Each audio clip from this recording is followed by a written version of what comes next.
Up until this point, we've relied exclusively on jQuery's built-in effect methods, such as slide toggle or fade toggle or show and hide. But what if you need to animate something different? For example, you need to animate the width or the height or the font size. Well, we can have more control by using what all of them are ultimately using behind the scenes, and that's the Animate method. If I switch to Chrome, you'll see that we have a little project here. We have a box of content and a button below. And the goal is when we click on that button, we are going to increase the font size within the box. So we're going to begin by taking a look at how we would use the CSS method. We'll revisit that shortly, and then we'll translate that over to using the Animate method to achieve the same effect, but by achieving the result incrementally rather than all at once.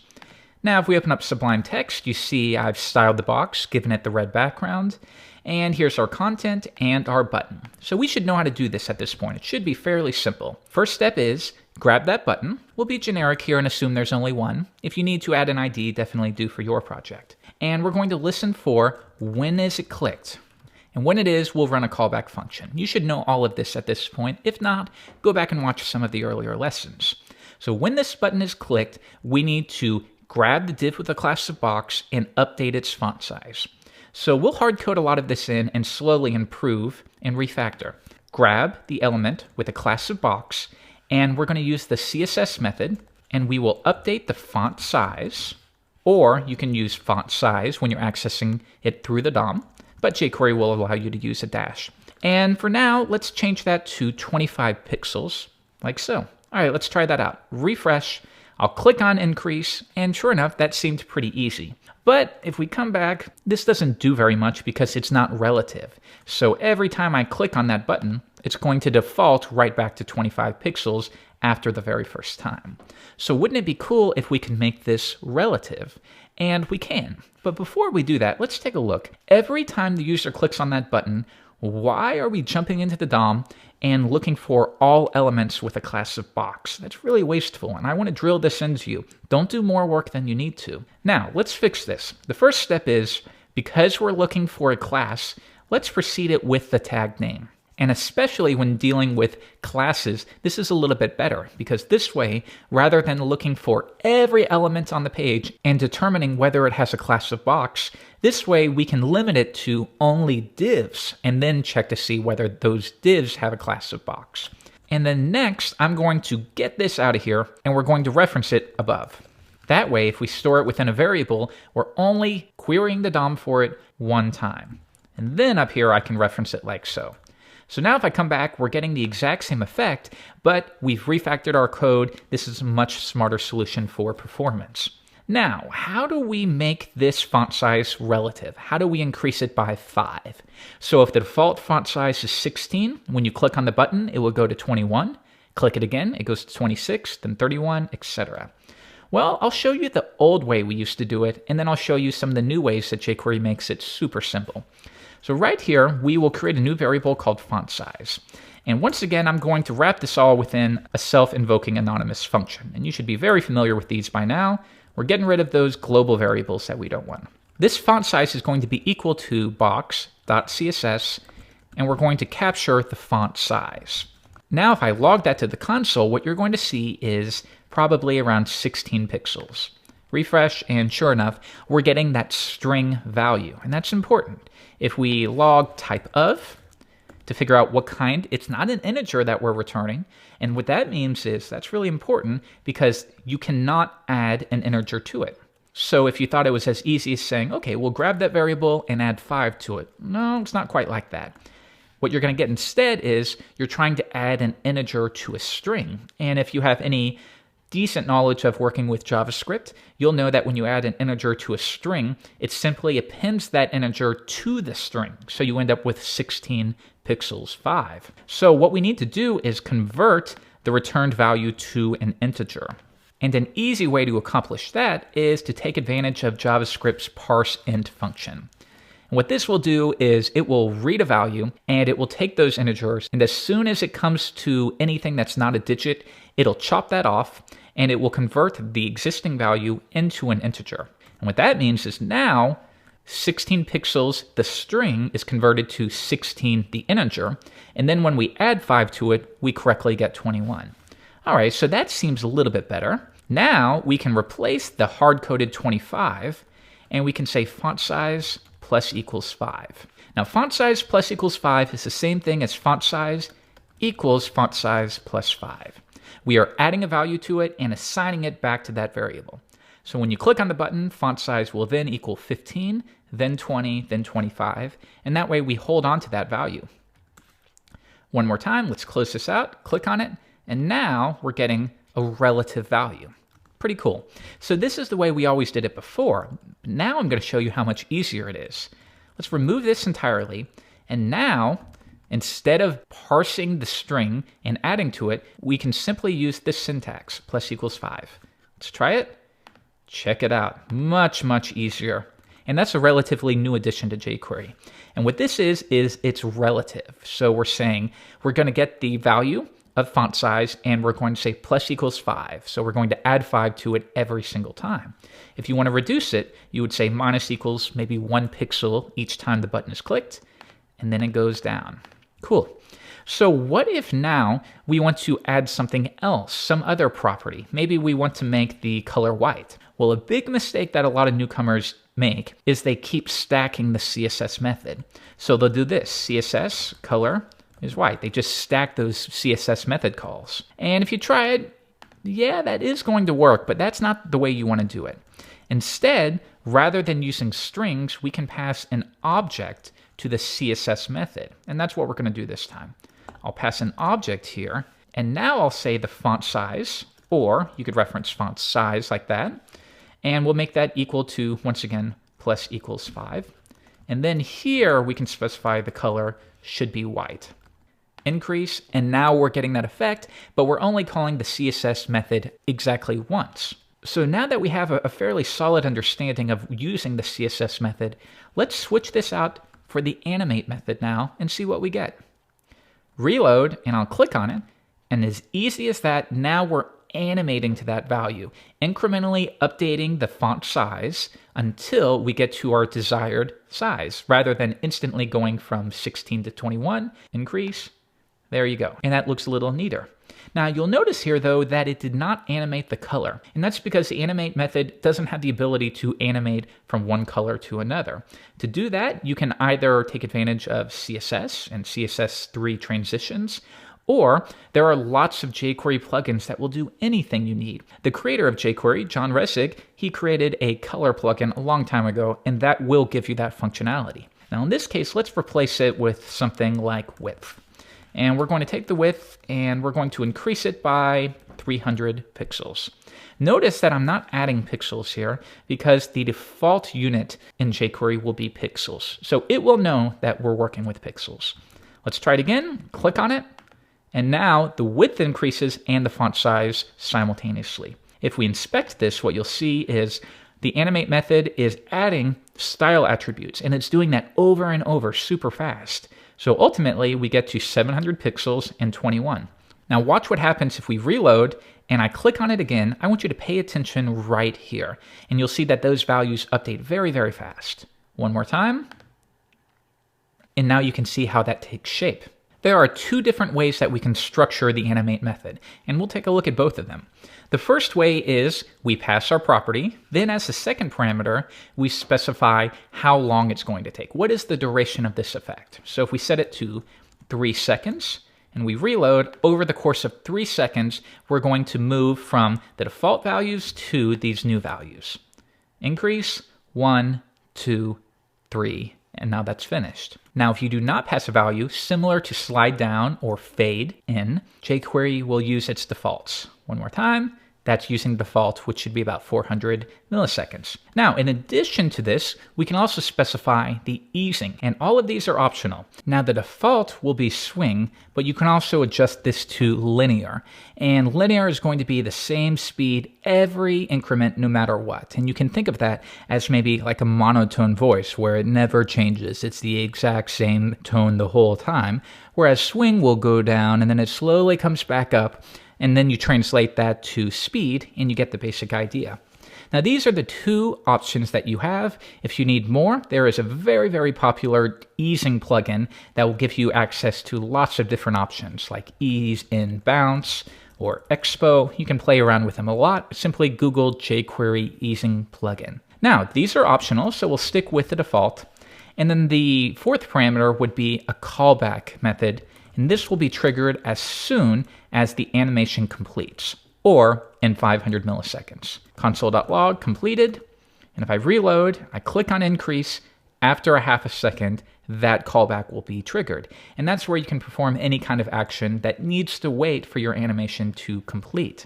Now, the second way that we can use Animate is by passing a total of 2 parameters. So we can say box.animate. We pass our properties, so in this case, we'll stick with 1 plus equals 5. And then we pass an object as the second parameter. And this is where we can specify additional things. We can specify the duration. We'll set that to 500. Let's make sure that's working. Increase, same effect. We can pass, once again, our complete callback method. Completed.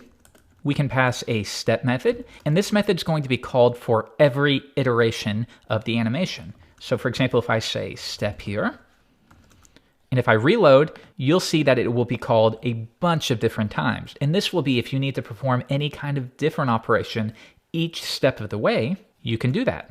For instance, if we want to console.log, if you're curious, what does this refer to in this context? Increase, you'll see that this is going to refer to the element that we're manipulating, in this case, the box. So then we could say console.log this.css font size, and we could say the current font size is, and we'll wrap this within string. And this way we can see for each step or each increment what the font size is equal to. And I need to wrap that within jQuery, of course, to access the CSS method. Let's try it. Click increase, and there we go. And now you can see how that's working. Now there's also another option you can pass called Q. And let's take a look at this one. I'm going to delete these because we're not going to be working with them. We'll keep the duration though. Now we can stack the animate method.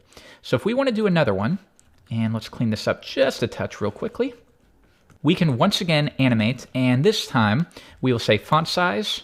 Once again, we will plus equal 10 this time, and we're going to do that over 500 milliseconds. Let's try it out.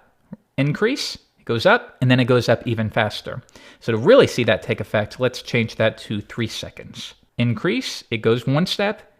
And notice that when we stack the animate method, meaning we call it once and then we call it again, the second one will wait for the first one to complete.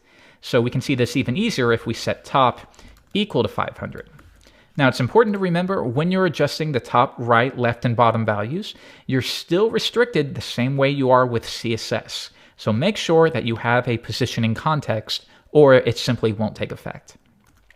Now if I increase, the font size goes up, and then the box shifts down because we adjusted the top value.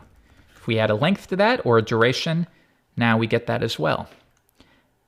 But what if you're in a situation where you want them to occur simultaneously? Well, you could place here top 500 pixels, but the problem is now both of those are bound to the exact same duration. So they will both take 1/2 second to complete. But if you're in a situation where note that top needs to take 3 seconds to complete, and a way to get around that is to stack them, and then as a second parameter, we can specify the duration is 3 seconds, and then we can set Q to false. And what that means is we're not going to add this animate method to jQuery's queue so that it knows to trigger each one and then knock it off the queue, go to the next one, execute that, knock that off the queue. We're saying, nope, this shouldn't be bound to the queue, so this will execute at the same time as the one before it does. Now let's try it.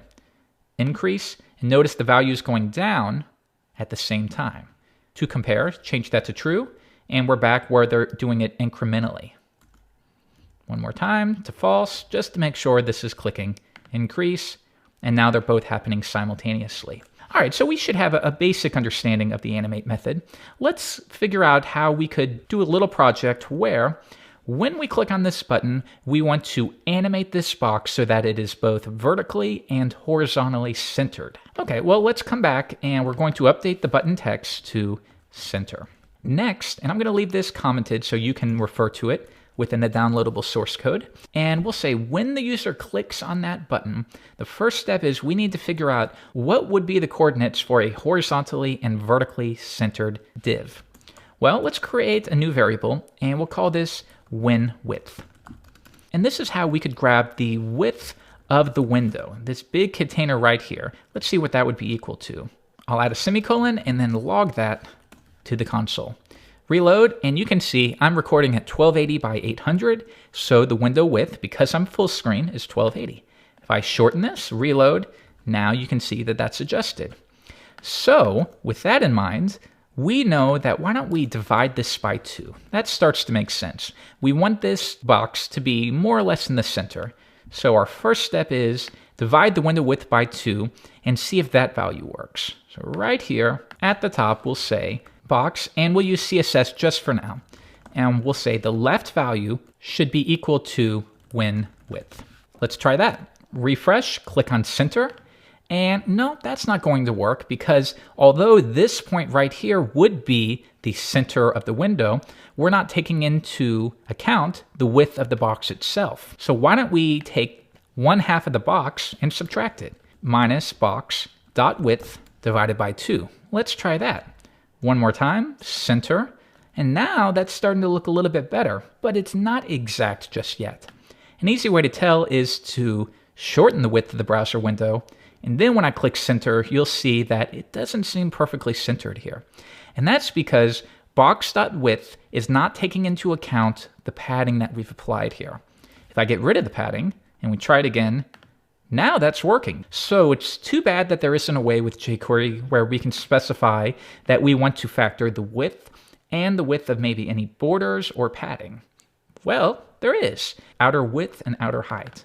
And what those will do, as I just outlined, is they take into account the padding and the border and the margin, optionally, and it will include that in what is returned.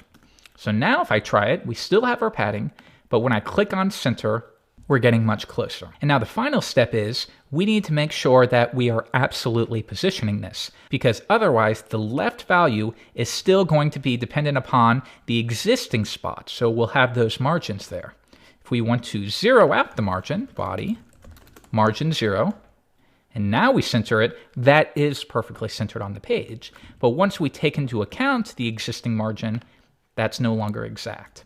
So if we switch that to absolute, but now when I come back, you'll see that because it's absolutely positioned, it's taken out of the flow of the document, and now the button has been placed all the way at the top. You can't even see it at this point, but it is there at the very top. So what we'll do is we'll dynamically apply that value. Right here, we will pass an object, and then we'll also set the position to absolute. Let's try that now. I will click on this, center, and now that has been perfectly centered and the button will jump up. But likely you would have that contained somewhere else, so that won't be an issue. Let's extend this out again, click on it, and now that has been horizontally centered on the page. There's lots of different ways to do this now. With CSS, it would be just as easy to adjust the margin. But because we are going to be animating this, we're going to do it this way. Animate, and now that animates into position. The next step is, because we know this basic formula, window.width divided by 2 minus the width of the container divided by 2, we can update this to W and H. Window.height. You could cache window in the jQuery object if you wanted to. We're not going to worry about it this time though. And now we can change this to width, top is H. There we go. Let's get rid of the console and try it. Center it. There we go. And now we've animated it. So what if at this point we wanted to animate to the left and then go down once it's completed? Well, because we know that we can stack these, we can simply add another reference to the animate method. And right here, we'll say top is H, and we'll do that one over the course of 2 seconds, and then we can get rid of it up here. Let's try it. Center, and now it comes down, but it is bound to that 2 seconds rather than the default before it. Now again, if you want to make sure that those animations run at the same time, you'll want to dequeue. So duration is 2 seconds, but set queue to false. Retry, center it. There we go. And now it's coming down like so. And you can see this easier if we do it super fast. One more time, and it's already at the bottom, and now you kind of get a swing effect where it comes down and then moves to the right. So you can definitely have some fun with it. Now, it's important to remember that a lot of the things we can use with jQuery animations can honestly be done with CSS at this point. So while you might be used to doing something, for example, like Animate, and let's get rid of these. You might, let's say you want to add a border radius. Well, you could do it like this, border radius, and we'll set that equal to 50. Click on it, and that is going to work, but it's just as easy to add a class. So you could also say rounded, border radius is 50 pixels. And then rather than animating, you could say add class rounded, reload, click on center, and now the rounded class has been applied. And if you want to make that animated, you can simply set some CSS3 transitions. WebKit transition, and we're going to transition the border radius property over the course of 1 second. Try it again, center it, and now we've achieved the exact same effect, but we're using CSS to accomplish it, which will be much more performant. So always think, can I do this with CSS3 instead? Now, the very last thing is, remember with CSS, when you're using these prefixes, make sure that Firefox has a prefix, Opera, Microsoft does as well. So maybe you can run this through a service like Prefixer, and that will go ahead and update that for you. And if you need any help with that, you can visit prefixer.com. If you're a Tuts Plus Premium member, you can go to tutsplus.com/forums and ask your question, and we'll be happy to help. But now that will work in all of the browsers that support CSS3 transitions. I'll see you later. Bye-bye.